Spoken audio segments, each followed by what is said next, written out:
नमस्ते दोस्तों, आपका स्वागत है हमारे कहानी और स्टोरी चैनल पर। यहाँ हर रोज होती है एक नई कहानी, तो तैयार हो जाइए क्योंकि हम आपको सुनाने वाले हैं सीमा बोरा मर्डर केस की कहानी। तो आपका स्वागत है। ये किस्सा करीब 9 साल पुराना है, जब जमाने के सामने पहली बार रूपसी इंद्राणी मुखर्जी के बजाय एक खतरनाक इंद्राणी मुखर्जी की शक्ल नजर आई थी।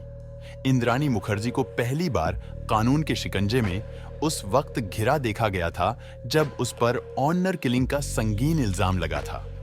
इतना ही नहीं, इंद्राणी मुखर्जी पर सिर्फ अपनी बेटी शीना बोरा के कत्ल का ही इल्जाम नहीं था, बल्कि जमाने के सामने एक ऐसी कहानी भी आ गई थी जिसने मां और बेटी के रिश्तों को लेकर लोगों की सोच में फर्क पैदा कर दिया था। इंद्राणी मुखर्जी, इस नाम को आज कौन नहीं जानता। अपनी लव स्टोरी के चक्कर में अपनी ही बेटी को मौत के घाट उतारने और फिर उसकी लाश को कहां-कहां ठिकाने लगाने के उसके किस्से ने किसी टीवी सीरियल की उस लव स्टोरी को ताजा कर दिया था, जैसा कि अक्सर लोग टीवी के धारावाहिक में देखते ही रहते हैं। आज से ठीक 11 साल पहले शीना बोरा हत्याकांड ने हर किसी को हैरान कर दिया था। मुंबई के हाई प्रोफाइल सोसाइटी में ऑनर किलिंग का शायद यह पहला मामला था जिसने मां बेटी के बीच रिश्तों पर सभी को सोचने के लिए मजबूर कर दिया। एक मां ने ही अपनी बेटी का कत्ल करवाकर शव को जंगलों में फेंकवा दिया था। शीना बोरा हत्याकांड का 11 साल पूरा हो चुका है, लेकिन आज भी यह मर्डर राज ही बना हुआ है। 2012 में इस हत्याकांड ने पूरे देश को झकझोर कर रख दिया था। इस हाई प्रोफाइल मर्डर केस की सीबीआई ने भी जांच की, लेकिन यह केस आज भी अनसुलझा है।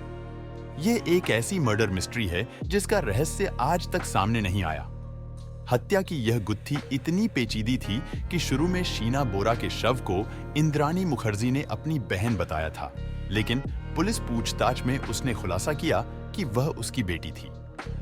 इंद्राणी मुखर्जी ने 2 शादी की थी। शीना बोरा उसके पहले पति की बेटी थी। इस मामले में लगातार सस्पेंस बढ़ता ही गया। शीना बोरा हत्याकांड की मुख्य आरोपी और उसकी मां इंद्राणी मुखर्जी ने सीबीआई को पत्र लिखकर सभी को चौंका डाला। इंद्राणी मुखर्जी ने सीबीआई निदेशक को बताया कि उनकी बेटी जिंदा है और वह इस वक्त कश्मीर में है। जांच एजेंसी उसकी तलाश शुरू करे। शीना बोरा हत्याकांड एक बार फिर सुर्खियों में है। करीब 1 दशक पहले मुंबई के हाई प्रोफाइल सोसाइटी में ऑनर किलिंग का यह पहला मामला था जिसने मां बेटी के संबंधों को तार-तार कर दिया था। मां को अपनी बेटी का कत्ल इसलिए करना पड़ा क्योंकि बेटी जिस लड़के से प्यार करती थी वो रिश्ते में उसका सौतेला भाई लगता था। जांच के दौरान एक-एक कर इतने नाटकीय घटनाक्रम सामने आए कि पूरा मामला किसी थ्रिलर फिल्म जैसा हो गया। शीना बोरा की हत्या के बाद हर किसी के मन में एक ही सवाल उठ रहा था कि आखिरकार एक मां ने अपनी बेटी की हत्या क्यों करवा दी। आइए हम आपको तारीख दर तारीख बताते हैं कि इस हाई प्रोफाइल केस में कब, कैसे और क्या हुआ। 2 मई 2012 में महाराष्ट्र के रायगढ़ जिले के जंगल में एक लड़की की अधजली लाश मिली थी। स्थानीय लोगों की सूचना पर पुलिस ने शव को कब्जे में लेकर शिनाख्त करने की कोशिश की, लेकिन शव क्षत विक्षत होने से उसकी पहचान नहीं हुई। पुलिस ने शव से सैंपल लेकर फॉरेंसिक रिपोर्ट के लिए भेज दी और शव का अंतिम संस्कार कर दिया। 3 सालों तक पुलिस इस मामले की तहकीकात में जुटी रही, लेकिन कोई ठोस सुराग हाथ नहीं लगा। 2015 में पुलिस को इस बारे में थोड़ी बहुत सूचना मिली। 21 अगस्त 2015 में मुंबई पुलिस ने 43 साल के श्याम मनोहर राय नाम के एक शख्स को गिरफ्तार किया। यह शख्स इंद्राणी मुखर्जी का ड्राइवर निकला। पुलिस ने अवैध रूप से पिस्टल रखने के सिलसिले में इसकी गिरफ्तारी की। पूछताछ में तो पहले शख्स अनजान बना रहा, लेकिन सख्ती से पूछताछ में व्यक्ति ने पुलिस के सामने 2012 में एक हत्याकांड में शामिल होने की बात स्वीकारा। श्याम मनोहर राय ने पुलिस को बताया, अप्रैल 2012 में एक लड़की की हत्या करने के बाद उसने शव को रायगढ़ के जंगलों में जलाने की कोशिश की और फिर अधजली लाश को दफनाकर वहां से निकल आया।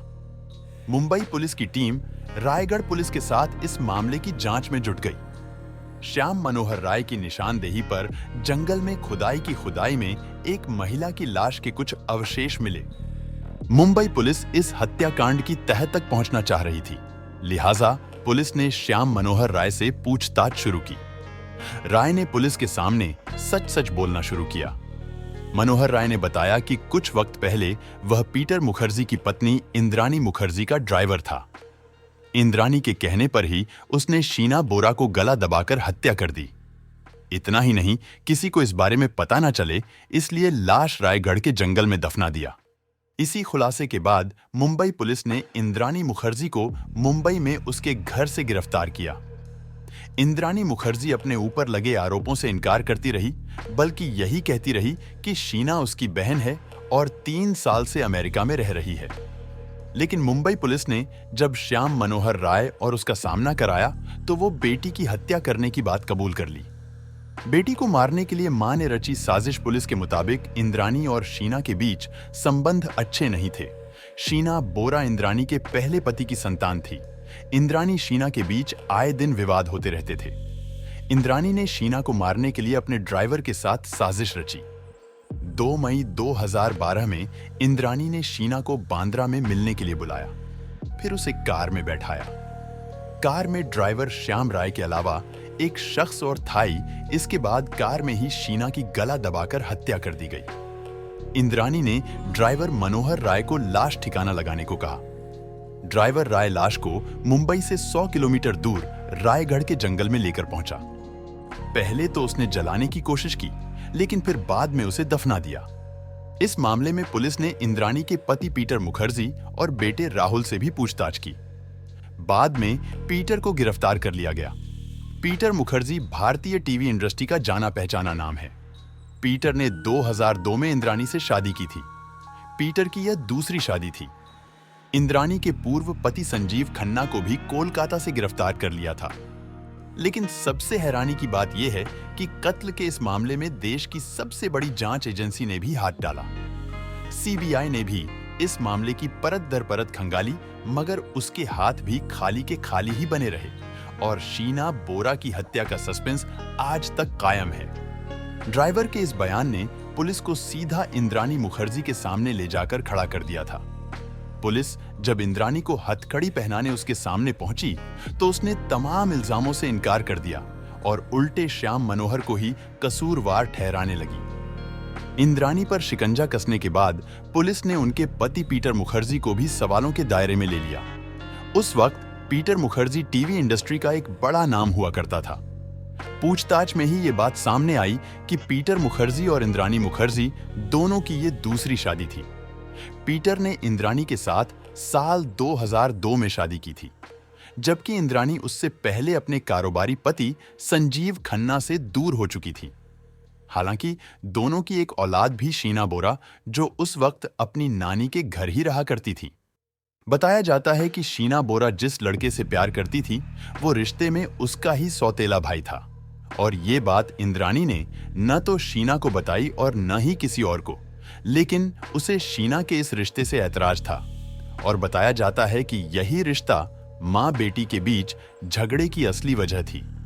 अगर आपको हमारी वीडियो पसंद आए तो हमारे चैनल कहानी और स्टोरी को सब्सक्राइब कीजिए। जय हिंद, जय भारत।